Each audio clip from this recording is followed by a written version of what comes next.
सकाळी rain pipe चालू केले ते, पावसाने जमिनीत इतकं पाणी झालेलं आहे, सऱ्यांमधलं पाणी सुद्धा जिरायला जागा राहिली नाही. हे पहा शेवाळ आले, शेवाळ वावरच शेवळ आले.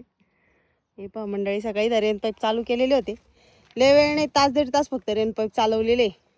म्हणलं सगळं भिजावं लागेल, त्या तिकडं थोडं कोरडं राहिलं होतं म्हणून थोडा वेळ जास्त रेन पाईप चालू राहून दिले. तिकडं सगळं ओलं झालं, पण इकडं सगळं पाणी साचलंय पा. आणि साचून जवळपास आता 3 तास झाले मोटर बंद करून, तरी सुद्धा या साऱ्यांमधलं पाणी जिरलं नाही. कारण यंदा पाऊसच रेकॉर्ड ब्रेक पाऊस झालेला आहे डायरेक्ट.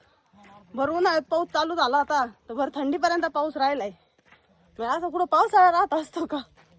मी तर यंदा हिवाळा डिलीट होतो का काय माहिती, पण नाही, आता झालंय चालू. जरा आमच्या इकडं तर चांगल्या प्रकारे पाऊस उघडलाय. जवळपास 5-6 दिवस, 6-7-8 दिवस झालेले आहेत पाऊस काय आलेला नाहीये. तर त्याच्यामुळे असं वाटत आहे वातावरण पाहून तर वातावरण निवळलंय म्हणून हिवाळा चालू झालाय.